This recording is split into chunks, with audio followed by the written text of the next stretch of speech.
Normalize being a hater. I said what I said, exactly what I mean. Not the pretty hate, not the jealous hate, but the kind of hate that comes from wanting self respect, dignity, having standards, and having boundaries, and refusing to tolerate anything less than that, and not claiming bullshit. Because in this world, being palpable, digestible will get you nowhere but getting walked all over you. Being nice is the fastest way to stop your success from coming towards you. You need to reach for it, you need to snatch your rights. I know it sounds really competitive. Even though it's not, people make it competitive so that they don't have to compete. So, in that case, you will have to do what you need in order to be who you deserve to be. So, before we go further, my name is AJ, and this is my first YouTube video. I've been dominantly posting on Instagram, as you can see, and but I also want to shoot my long form content, as I have found myself giving talks to my friends, which I feel would be also really helpful for you guys, and I would love to do that. Why not? The last few months, I've learned something the hard way. Being nice ruins your life faster than being a hater. And by hater, I mean somebody who refuses to tolerate bullshit, manipulation, stupidity. As unfortunate as it sounds, it is real in this world.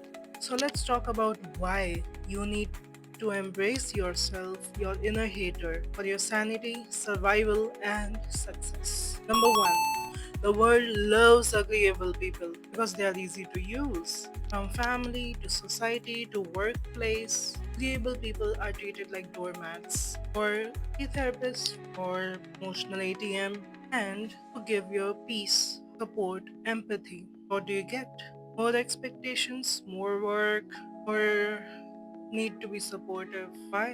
People are naturally takers this generation, although older generation used to be, but we are not aware of it much, as those people are no longer in touch with the Gen Z. The moment you want to grow, moment you want to give your own help to yourself rather than others, you are called selfish.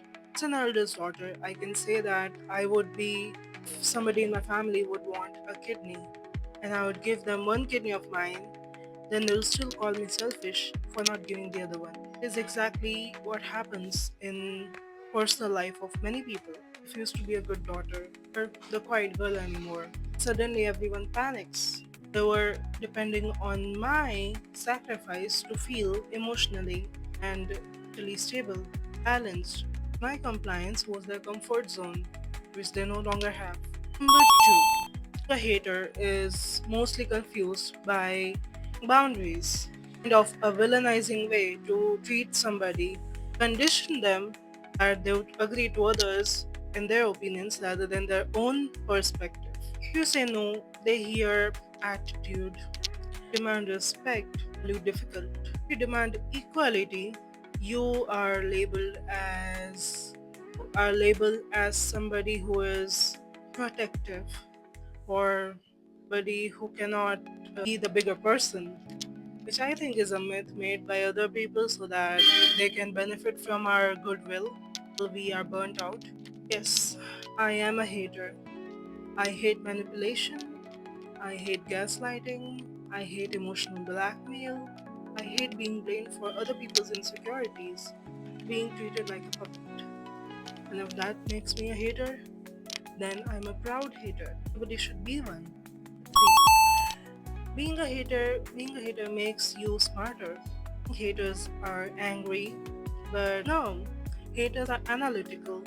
We observe, we see the patterns and subtle cues because we were trained over the years to know them, to be people pleasers, but instead we are now using those skills to be opposite of what we are conditioned to be. We observe, we don't fall for the emotional traps, manipulated fast because we have been through every manipulation possible. In a toxic environment shapes your brain You learn psychology without reading a book. You had to practically practice it with trial and error, which is the best teacher of all. Pick up lies. See people's intentions in a snap of a second because the way that's the way your brain is built. For all those years of conditioning and you yourself wanting to survive despite that, you should be proud of yourself. Thrived in a system which was only wanting you to survive and eventually disappear after not having anything to give others. Four, being nice doesn't take you far. Standards do, but they're also labeled as haters. Number 5. Why you should embrace your inner hater. It protects you from emotional parasites. That friend who wants to be near you all the time, use your wisdom to feel better about herself, and when you want the same thing, you are ignored or left ghosted. Or that parent who always wants to talk shit about you about the other parent in order to feel superior even when they have done nothing. That professor who constantly belittles you just so she has scapegoats in the classroom to look down upon and blame them when they're not successful. Those people who categorize you into use you like a parasite. It saves time, cutting to bullshit, and having your own safe space gives you mental peace, which you can use for anything that you like, be it your education, creating content, creating art, creating projects, creating startups, creating different businesses, applying for internships. It builds confidence. Since I'm cutting out people, toxic friends, relatives, and who were emotional parasites, I have found myself being more confident, being more productive, and overall not having. Oh, let me tell you one more thing. When you are chronically used as emotional therapist for most of the people who don't give you the same thing in return, you develop chronic stress because you do not estimate when it is underestimated environment. You do not know when will come what. You have to be ready for it anytime.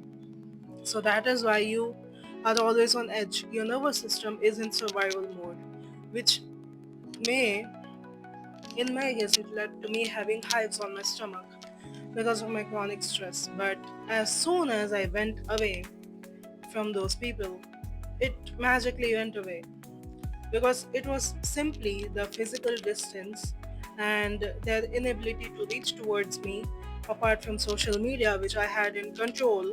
For the first time, having control led me to understand what a regulated nervous system feels like. And you deserve it too. It's awesome.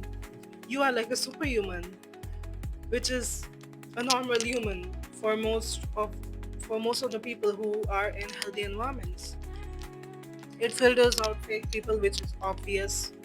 It improves your mental health. Yeah, for sure. My personal experience, I used to wake up at 11, 12 p.m., sleep at 3, 4 a.m.